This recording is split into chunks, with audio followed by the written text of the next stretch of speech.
Hello friends, मैं आपके लिए demand and supply trading strategy के बेसिक टू एडवांस जो भी थियरी और कंसेप्ट्स है, जैसे कि बेसिक में डिमांड एंड सप्लाई क्या होता है, वो कैसे वर्क करता है, स्टॉक मार्केट में उसका यूज़ कैसे किया जाता है, चार्ट में टेक्निकल एनालिसिस के लिए डिमांड एंड सप्लाई कैसे यूज़ किया जाएगा, डिमांड एंड सप्लाई के अकॉर्डिंग चार्ट पे मार्किंग कैसे होती है, डिमांड एरिया और सप्लाई एरिया चार्ट पे कहाँ पे आइडेंटिफाई और कैसे आइडेंटिफाई करते हैं, उन्हें मार्क कैसे करते हैं, डिमांड एंड सप्लाई में जो भी पैटर्न्स है वो पैटर्न्स कैसे आइडेंटिफाई करते हैं, उनके नाम क्या होते हैं, ये सारे बेसिक जो भी है ये हम डिस्कस करेंगे।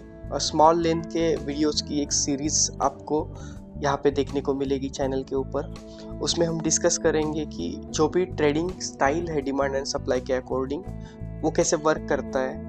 Demand and supply trading style को अगर आप सीखते हो तो उसके साथ ही आप जब काम करोगे तो आपको एक मार्केट में हाई एक्यूरेसी आपको देखने को मिलेगी।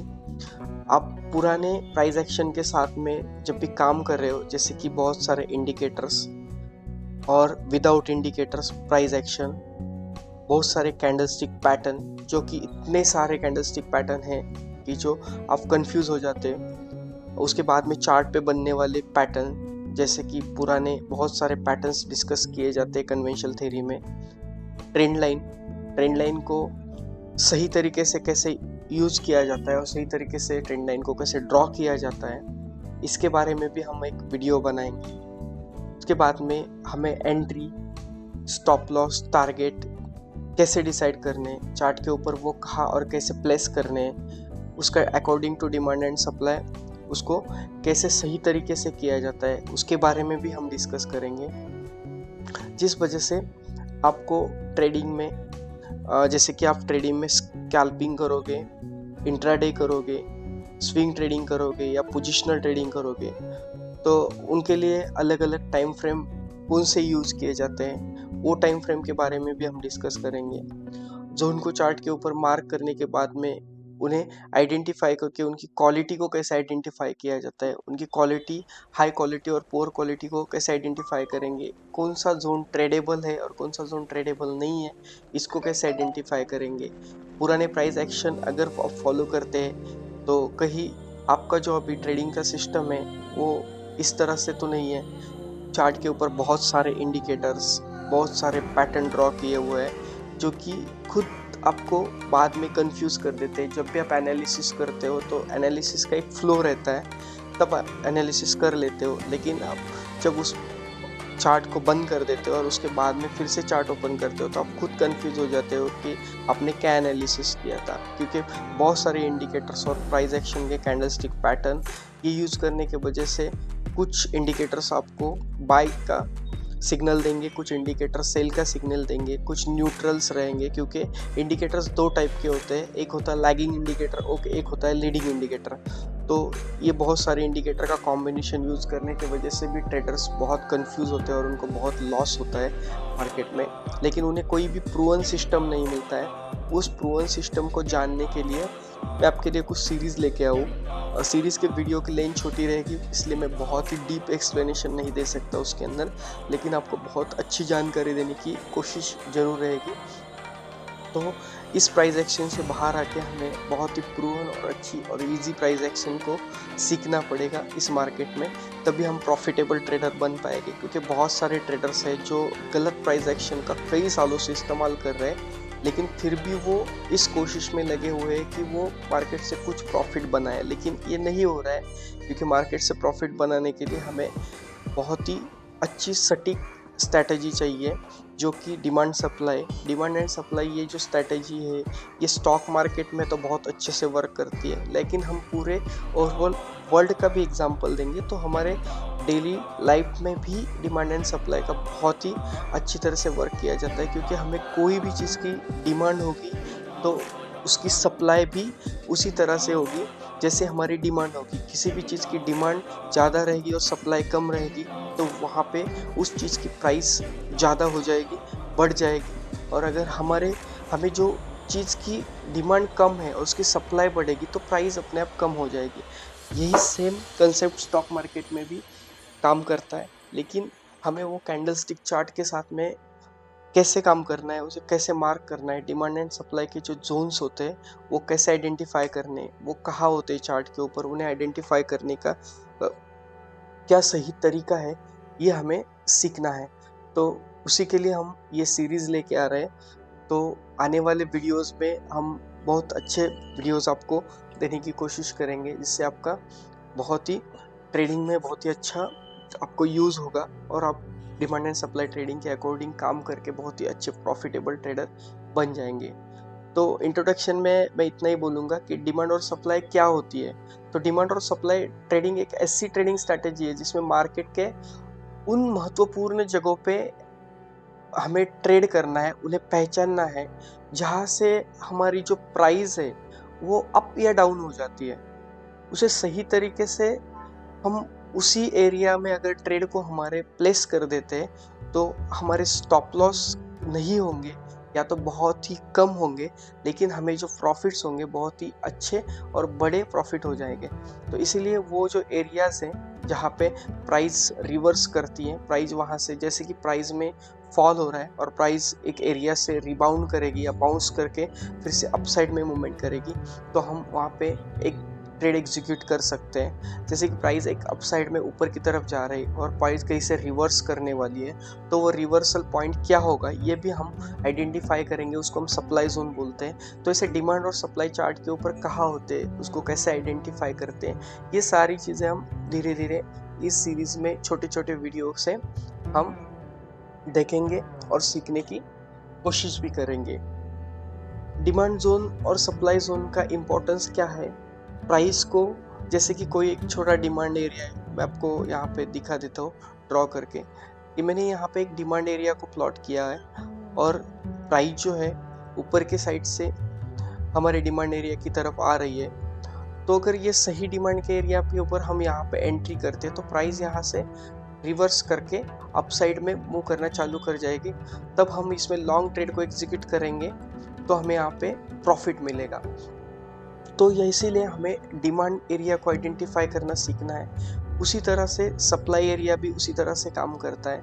जैसे कि प्राइस अगर डाउन साइड से ऊपर की तरफ मूव कर रही है और मूव करते करते सप्लाई एरिया में प्राइस ने एंटर किया, तो उस एरिया में हम सप्लाई के लिए शॉर्ट का अगर ट्रेड यहाँ पे एग्जीक्यूट करते हैं तो यहाँ से जो प्राइस डाउन साइड में फॉल करेगी तो यहाँ पे हमें शॉर्ट के ट्रेड में प्रॉफिट होगा, क्योंकि शॉर्ट के ट्रेड में हमें पहले सेल करना पड़ता है और बाद में बाय करना पड़ता है। तो वो सप्लाई एरिया कहाँ पे होगा चार्ट के ऊपर, उसको कैसे आइडेंटिफाई करना है, उस सप्लाई एरिया की हाई प्रोबेबिलिटी चलने की कितनी और उसे ब्रीच होने की कितनी प्रोबेबिलिटी है, ये भी हम कुछ अच्छे ऑर्डिनेंस और कुछ अच्छे क्वालिटी के पॉइंट्स के साथ में भी आने वाले टाइम पे देखेंगे।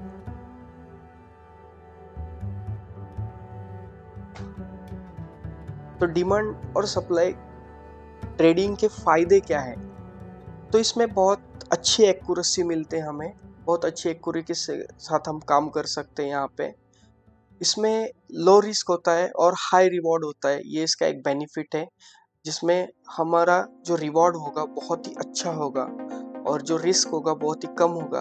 और रिस्क को हम पहले ही आइडेंटिफाई कर सकते हैं कि हमारा रिस्क कितना है और हमारा प्रॉफिट, हमारा टारगेट कितना है। ये हर मार्केट में, अभी आपका क्वेश्चन रहेगा कि ये कौन से मार्केट में काम करता है, तो ये हर एक मार्केट में काम करता है। ये स्ट्रेटजी ये फॉरेक्स में भी काम करता है, ये कमोडिटी में भी काम करता है, ये क्रिप्टो में भी काम करता है, ये इंडियन मार्केट में इंडेक्स में भी काम करता है, ये स्टॉक्स के ऑप्शन और फ्यूचर में भी काम करता है और निफ्टी, बैंक निफ्टी के ऑप्शन फ्यूचर में भी काम करता है। ये हर जगह पे काम करता है। ऐसा कोई नहीं है जहाँ पे कैंडलस्टिक चार्ट यूज किया जा रहा है और वहाँ पे डिमांड एंड सप्लाई काम नहीं करेगा, तो ये हर जगह पे यूज होता है। तो भी हमें इसे शुरुआत कैसे करनी है, तो शुरुआत हमें चार्टिंग के लिए कोई प्लेटफॉर्म चाहिए, उस प्लेटफॉर्म पे ही हम इसको यूज कर सकते हैं। तो जो भी पुराने ट्रेडर हैं उनको पता है कि ब्रोकर का भी चार्टिंग प्लेटफॉर्म होता है, और अभी मैं ट्रेडिंग यूज कर रहा हूँ। ये जो आपको प्लेटफॉर्म दिख रहा है ये ट्रेडिंग व्यू का है।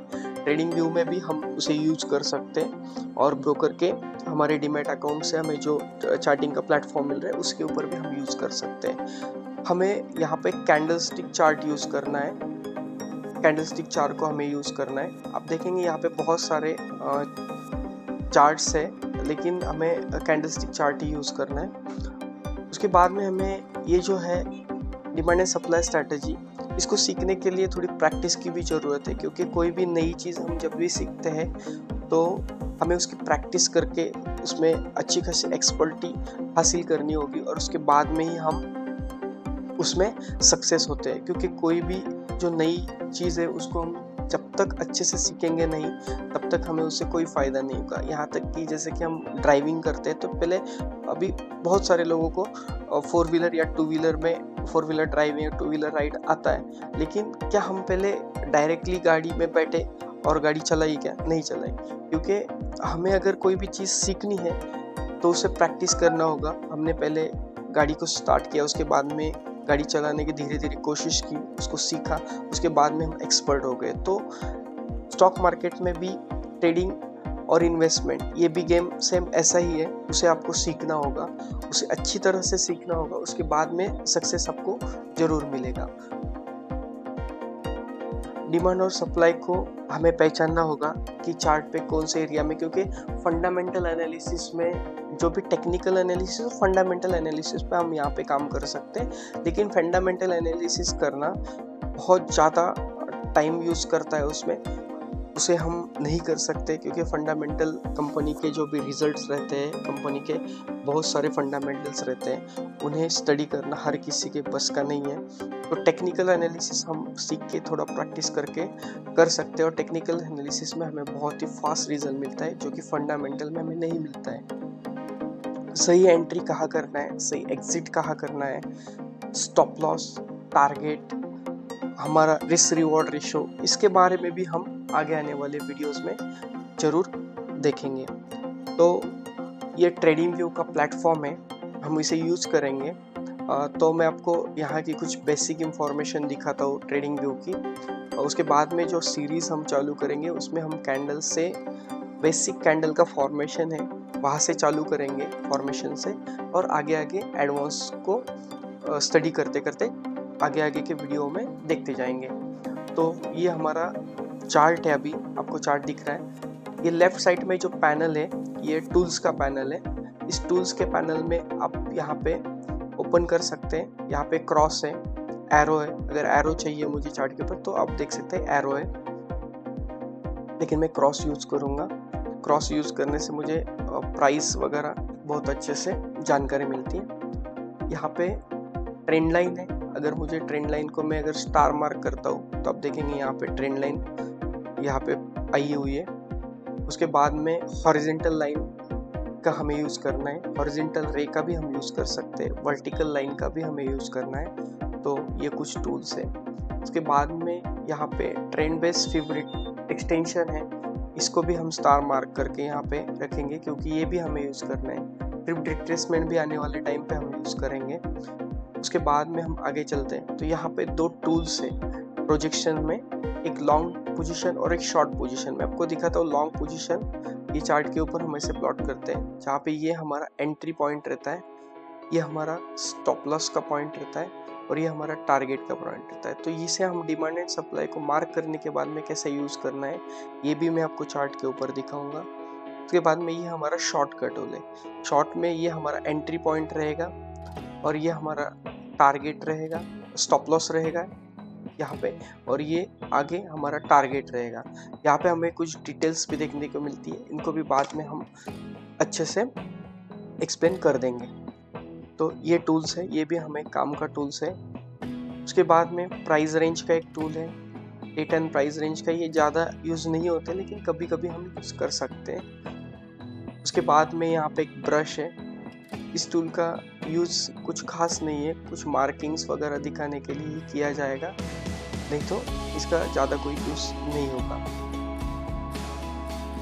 उसके बाद में हमें यहाँ पे एक पाथ का टूल मिल रहा है, जिस टूल को यूज़ करके हम यहाँ पे ट्रेंड का कुछ स्टडी रहेगा तो उसको आइडेंटिफाई करने के लिए यूज़ कर सकते हैं, लेकिन हमें इसकी भी ज़्यादा कोई ज़रूरत शायद ही नहीं होगी। यहाँ पे एक मेजर टूल है, मेजर टूल को यूज़ करके हम एरिया को एक पॉइंट से दूसरे पॉइंट तक मेजर करते हैं, उसमें हम पॉइंट्स यहाँ पे आइडेंटिफाई करते हैं और यहाँ पे हम उसके परसेंटेज आइडेंटिफाई करते हैं। तो ये टूल्स हमें काफ़ी टाइम तक यूज करना पड़ता है, ये हमें काफ़ी यूज़फुल टूल है, लेकिन यहाँ पे इसे स्टार मार्क करने की कोई ज़रूरत नहीं है। टूल पे इसी साइड में होता है और हम इसे आने वाले टाइम पे यूज़ करेंगे। यहाँ पे एक इम्पॉर्टेंट टूल है टेक्स्ट टूल।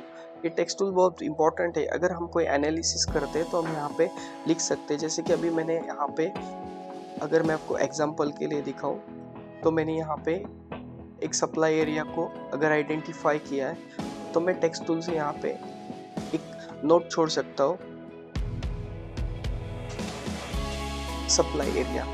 तो इसके आगे मैं और भी कुछ लिख सकता हूँ, जैसे कि ये सप्लाई एरिया की क्वालिटी के बारे में और कुछ और पॉइंट्स रहेंगे तो मैं लिख सकता हूँ उसके आगे। तो इसके लिए इसका यूज़ होगा, हम कुछ पॉइंट्स डिस्कस करेंगे तब इस टूल का हम यूज़ कर सकते हैं। उसके बाद में देखेंगे और कोई टूल है नहीं, अभी यहाँ में बहुत सारे टूल्स बाकी के हमारे कोई कुछ काम के नहीं है। यहाँ पे एक टूल है मैग्नेट टूल, ये टूल हमें ऑफ ही रखना है, ये ऑन नहीं करना है, ठीक है। उसके बाद में हम आते हैं टाइम फ्रेम के ऊपर। तो यहाँ पे जो हमने चार्ट यहाँ पे प्लॉट किया हुआ है, तो यहाँ पे बहुत सारी टाइम फ्रेम है। यहाँ पे आप देख सकते हैं 1 मिनट से लेके 1 ईयर तक की टाइम फ्रेम है। तो हम यूज़ करते हैं 3 minutes, 5 minutes, 15 minutes, 30 minutes, 75 minute. अगर मैं इसको स्टार मार्क करूँगा तो ये यहाँ पे ऊपर के बार पे प्लॉट हो जाएंगे। अगर नहीं करूँगा तो मुझे हर बार यहाँ से ड्रॉप डाउन करके लेना पड़ेगा। 75 मिनट्स, 125 मिनट्स, उसके बाद में 4 आवर्स। कुछ स्पेसिफिक टाइम फ्रेम हम यूज़ करते हैं, उसके पीछे के रीजंस भी हम डिस्कस करेंगे कि वही टाइम फ्रेम क्यों, तो वो डिटेल्स में एक्सप्लेन करेंगे आने वाले टाइम में। 1 day, 1 week, 1 month, 3 month, 6 month, 12 month, यहाँ तक कि हम डिमांड एंड सप्लाई थ्योरी के अकॉर्डिंग टॉप डाउन अप्रोच एक कंसेप्ट है, बहुत ही पावरफुल कंसेप्ट है। उसको डिमांड एंड सप्लाई के अकॉर्डिंग यूज़ किया जाता है और उसे करना चाहिए। उससे हमें मार्केट में जो भी आने वाली कंडीशन है, जैसे कि मार्केट बुल रहेगा, बियरिश रहेगा, या तो फिर हमारी जो प्राइस है वो अप साइड मूव करेगी या डाउन साइड मूव करेगी, ये पता करने के लिए हमें टॉप डाउन अप्रोच करना पड़ता है। तो टॉप डाउन अप्रोच के लिए हम 12 मंथ से लेके 1 डे तक के सारे टाइम फ्रेम यूज़ करते हैं, यहाँ तक कि 3 मिनट्स तक। तो हम 12 मंथ का भी यूज़ कर सकते हैं। यहाँ पे अगर हम 12 मंथ का मतलब 1 ईयर का टाइम फ्रेम यूज़ करेंगे तो ये जो एक कैंडल है, सिंगल कैंडल 1 ईयर की कैंडल रहेगी, ये सेकंड कैंडल 1 ईयर की कैंडल रहेगी। अगर मैं 6 मंथ यूज़ करता हूँ तो ये हर एक कैंडल 6 मंथ की रहेगी। तो जैसे जैसे मैं टाइम फ्रेम डाउन करता जाऊँगा या अप करता जाऊँगा तो हर जो कैंडल चार्ट चेंज होता जाएगा, उसकी हर एक कैंडल वही टाइम फ्रेम में, यहाँ तक कि 1 मिनट पे जाऊँगा तो यहाँ पे जो बनी हुई बहुत सारी कैंडल्स, उसमें से हर एक कैंडल 1 मिनट की है। तो मैं डेली पे जाऊँगा तो हर एक कैंडल डेली की है। तो हमें ये टाइम फ्रेम बहुत इंपॉर्टेंट है। यहाँ पे एक इंडिकेटर सेक्शन है, इंडिकेटर सेक्शंस में हमें जो इंडिकेटर्स अगर ज़रूरत होगी एनालिसिस के लिए आगे जाके, डिमांड सप्लाई के अकॉर्डिंग बहुत से इंडिकेटर्स की चार्ट पे ज़रूरत नहीं होती है, लेकिन फिर भी हम थोड़ा सा हाई प्रोबेबिलिटी ट्रेड के लिए, थोड़ा सा एक्स्ट्रा कंफर्मेशन के लिए, या तो अच्छी एनालिसिस के लिए कुछ इंडिकेटर्स यूज़ करने की कोशिश करते हैं। तो वो इंडिकेटर्स हमें यहाँ पे मिल जाएंगे। तो हम यहाँ पे जाके इस इंडिकेटर पे क्लिक करेंगे तो इंडिकेटर्स इस कॉर्नर में ऐड हो जाएंगे। तो हम वहाँ पे यहाँ पे इंडिकेटर्स को देख सकते हैं, यहाँ पे इंडिकेटर्स आ जाएंगे। तो यहाँ पे इंडिकेटर का पार्ट, यहाँ से यहाँ तक था टाइम फ्रेम का पार्ट। यहाँ पे जो एरिया दिख रहा है, यहाँ पे हमें एक सर्च का आइकॉन दिख रहा है, इसे क्लिक करने के बाद में हम यहाँ पे जो भी स्टैक चाहिए, जैसे कि हमें अगर इंडेक्स पे एनालिसिस करना है तो मैं यहाँ पे निफ्टी डालूंगा तो यहाँ पे मुझे वॉच लिस्ट आएगी, तो निफ्टी का मैं यहाँ से चार्ट ओपन कर सकता हूँ। उसके बाद में यहाँ पे अगर मुझे कोई और स्टॉक चाहिए जैसे कि रिलायंस, तो मैं यहाँ पे रिलायंस सर्च करूँगा तो रिलायंस का चार्ट आएगा। तो यहाँ पे हमें एक सर्च का सिंबल सर्च का ऑप्शन मिलता है, उस ऑप्शन के से हम चार्ट चेंज कर सकते हैं। उसके बाद में यहाँ पे आगे आएंगे हम, तो यहाँ पे हम जो भी टाइम फ्रेम पे अगर इंडिकेटर्स वगैरह कुछ काम रहेगा तो उसे यहाँ पे सेव कर सकते हैं। यहाँ पे हम उसकी टेम्पलेट भी क्रिएट कर सकते हैं। तो ये ऑप्शन उसके लिए होता है। ये ब्रोकर में भी होता है और ये ट्रेडिंग व्यू में भी होता है। उसके बाद में हम अगर आगे आते हैं, मुझे अगर कोई एनालिसिस शेयर करना है किसी के साथ, तो शेयर करने के लिए, उस एनालिसिस को शेयर करने के लिए मुझे अगर ये चार्ट का स्क्रीनशॉट लेना है तो यहाँ से मैं ले सकता हूँ। यहाँ पे डाउनलोड इमेज कर सकता हूँ, कॉपी इमेज कर सकता हूँ, लिंक कॉपी करके लिंक सेंड कर सकता हूँ। मैं वेब टैब में भी ओपन कर सकता हूँ और ट्वीट इमेज पे भी मैं ले सकता हूँ। तो यहाँ पे ये जो कैमरे का सिंबल दिख रहा है ये आपको वहाँ पे काम पे आ जाएगा। उसके बाद में यहाँ पे एक वॉच लिस्ट का टैब है। ये टैब जो वॉच लिस्ट का टैब है उसको मैं क्लिक करता हूँ तो यहाँ पे आप देखिए बहुत सारी वॉच लिस्ट मैंने बना के रखी है। तो आप भी ऐसे वॉच लिस्ट बना के रख सकते हैं। जो भी एनालिसिस के लिए आपको स्टॉक्स चाहिए उस स्टॉक का एक लिस्ट बना के वहाँ पे रख सकते हैं और उसको यूज़ कर सकते हैं। जैसे कि अभी मैंने अशोक लेलैंड के ऊपर स्विच किया, अभी मैं एस्ट्रल के ऊपर स्विच कर रहा हूँ। तो यहाँ पे मुझे बहुत सारी स्टॉक्स को मैंने ऐड करके रखा हुआ है वॉच लिस्ट में। वॉच लिस्ट बनाना बहुत ईजी है, इसमें कोई बहुत हार्ड ऐसा वर्क नहीं है, बस हमें स्टॉक को ऐड करते जाना है और वॉच लिस्ट बनता जाएगा। तो अगर आप कोई फ्री का ट्रेडिंग भी यूज़ कर रहे हैं तो उसमें वॉच लिस्ट के स्टॉक को ऐड करने में लिमिट होगी शायद ही। और अगर आप ब्रोकर का भी ऐड कर रहे हैं तो उसमें बहुत मल्टीपल टैब्स रहेंगे, उसमें आप 100 प्लस से 100 स्टॉक का एक वॉच लिस्ट बना के उसमें यूज़ कर सकते हैं।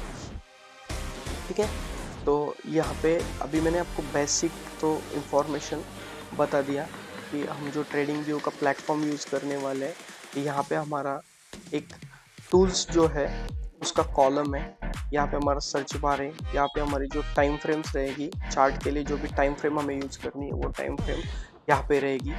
तो टाइम फ्रेम को हम यहाँ पे सिलेक्ट, हमें जो भी टाइम फ्रेम चाहिए उनमें स्टार मार्क करके भी रख सकते हैं। ये है इंडिकेटर सेक्शन।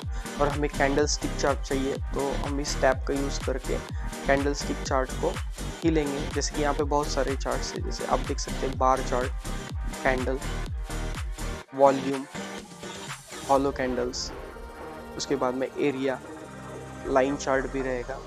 लेकिन हमें जो चार्ट चाहिए वो सिर्फ कैंडल स्टिक चार्ट चाहिए, क्योंकि हमें एनालिसिस कैंडल स्टिक चार्ट के ऊपर ही करेंगे।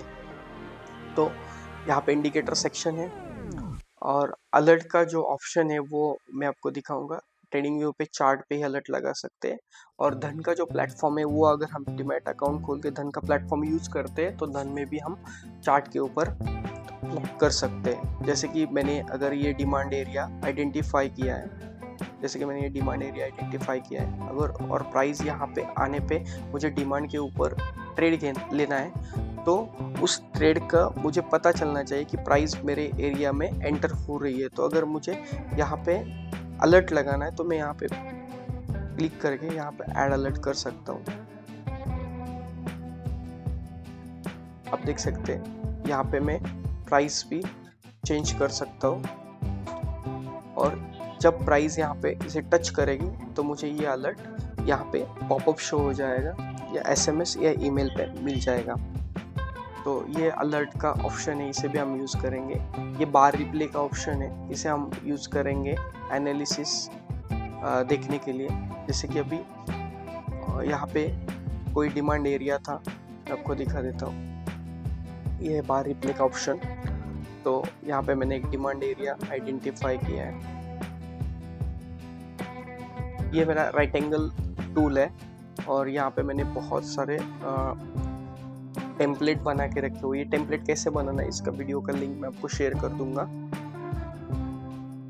ये डेली का डिमांड जोन था और मैंने इसे मार्क करने के बाद में मैं यहाँ पे लॉन्ग टूल यूज़ करता हूँ। जो भी मेरी यहाँ पे एंट्री रहेगी, ये मेरा स्टॉप लॉस रहेगा और ये मेरा आगे टारगेट रहेगा। तो मैं रिप्ले इस ऑप्शन से, इस फंक्शन से देख लूँगा कि मेरे डिमांड एरिया में प्राइस आने के बाद में मुझे कैसा मूवमेंट मिला है, मेरा स्टॉप लॉस हुआ या टारगेट हुआ है। तो इसके लिए इसका यूज़ किया जाता है। तो आप देख सकते हैं, हम बार रिप्ले को प्ले करके देखेंगे।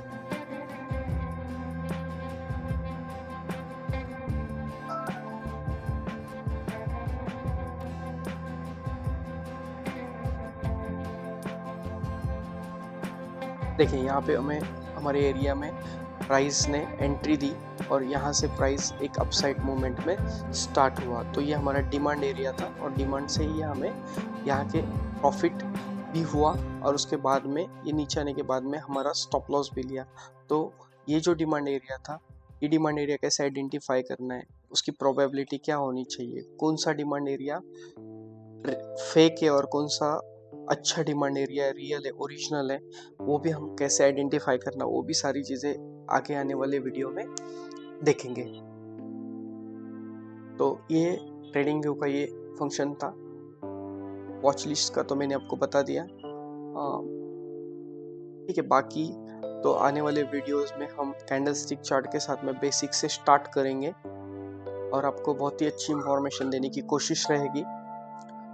आपको वीडियोस अच्छे लगे तो लाइक, सब्सक्राइब और शेयर करना ना भूलें। Thank you.